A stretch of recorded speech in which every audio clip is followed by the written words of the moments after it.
Mooch and I started seeing each other in early spring of 2003, and we met for the first time at a hockey party that was hosted by my aunt and uncle at their house.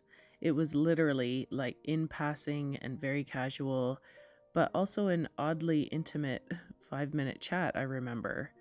An intense eye-to-eye conversation starting with, "Hey, I think I remember you from high school." And then, "Do you play hockey with my cousin?" And that little encounter was followed up several months later with an unknown number constantly appearing on my phone. Long story short, it was Mooch calling, and he got my number from my aunt. To connect with me, he mentioned that he was doing an apprenticeship near the city where I lived and wondered if he could crash on my couch once a week on the nights that he was on call. He was in hard times, he had no home, and my heart broke for him. I called my aunt and uncle to be certain that this guy wasn't a serial killer, and they right away said, "Oh yeah, he's the nicest guy, he won't bother you, and he'll be very thankful for your help." And so that's how it started, and if you ask Mooch now, he will laugh and say it was all part of his master plan. And here I thought this guy was in dire need of my help. He was homeless, poor, and desperate, but he wasn't. He was actually very successful, and he was house hunting at the time. He had plenty of means to take care of himself. I was a full-time funeral director at the time, severely committed to my career in the city, living independently in a little apartment that I just adored. Life was very simple. I worked, I played baseball, I might have slept, I might have eaten, and then repeat.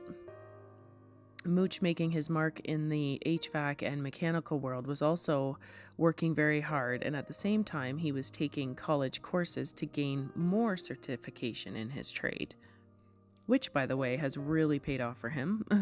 He's a pretty handy guy to have around, let me tell you. My man came to me with a little history. He was divorced, had a small daughter, and was technically homeless since he sold the house he once owned with his ex. He was crashing on the couches of friends and renting rooms in their basements, the poor guy. He had a scarce amount of furniture, no place to call his own, no kitchen, no mailbox. And his priority at the time was making sure that his ex and their daughter were under, a safe roof on their feet and settled in before his first steps into his own life. And that says, so much about the kind of person that he is, truly. And I remember very early on in our relationship, Mooch inviting me to his daughter's 3rd birthday party. And I gasped and said, absolutely not. That is way too soon for that. I was very protective of my space and my simple life and my job and my tiny and intimate social life, but also I was very protective of his time with his kiddo. I did not want to get involved quickly, and to be honest, at the very early stages, I wasn't sure if I wanted to get involved with that scenario at all. I was pretty distant at the start, for sure, and I was very, very cautious. But time ticked on, and I had maybe a weekend off a month, so Manfriend and I would spend that time together, most often camping at our favorite place, the Sandhill Park, or taking road trips and hanging out with friends and some family. I liked him a lot, but at the time, not as much as my family did. They loved him so much, constantly telling me, "Beth, for real, he is yours. You're perfect together. Give him a true blue chance." And I'd be like, "Yeah." But slowly and surely, I started finding this guy tagging along watching me play baseball, or I would come home from a long day at work to be surprised with a roast beef dinner cooking in my apartment, and Manfriend standing there handing me a beer. "You have no food, so I bought you groceries," he'd say. And I would always respond with, "I've got coffee and eggs, bread and jam. That's all the food I need, mister." Inside, my heart was melting for him. I never asked him for anything, but he would notice things that he could fix for me and just do it. He would leave me like sweet notes on my coffee table if he left for work before I woke up, and he invited me to everything he was invited to. And 1 out of 10 times I would actually go with him, making him the happiest, most proud guy ever, according to him. I was constantly wondering why, though. Like, why is this guy sticking around? Why is he always smiling? When is the jerk personality gonna appear? Did I appreciate him back then? Nope. I gave him a real hard time.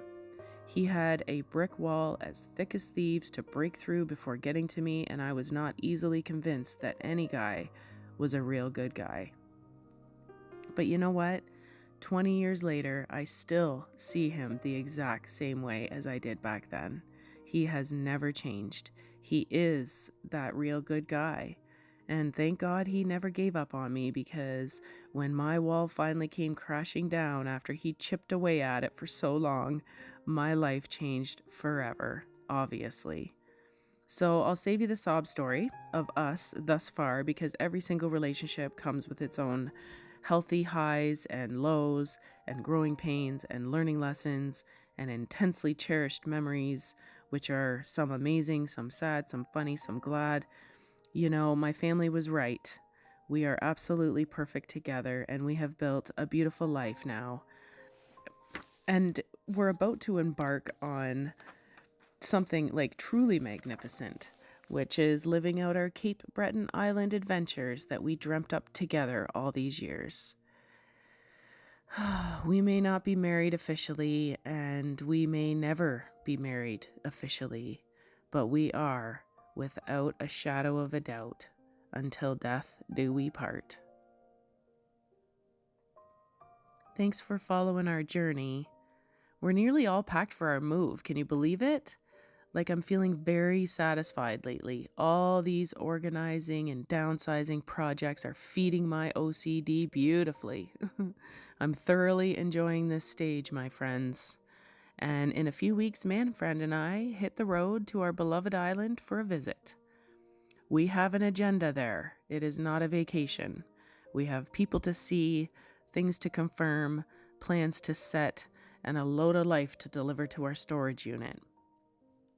Don't get me wrong, though. There's a 100% chance it will feel like a vacation, because that's the whole point to this. To create a life we don't need a vacation from. And so far, so good. See you next week. Your beautiful eyes found mine, seeing you for the first time at Uncle Rick and Aunt Bonnie's. That's the start of our love story, bringing me all those drinks at that Buck and Door. Noticing you, noticing me, Mooch, I hope you know I love this beautiful life.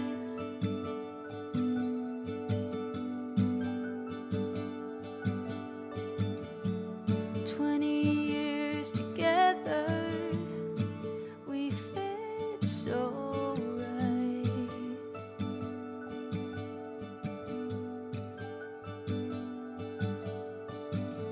You make me laugh, you're my everything, my pride and joy, this life we've built, our legacy.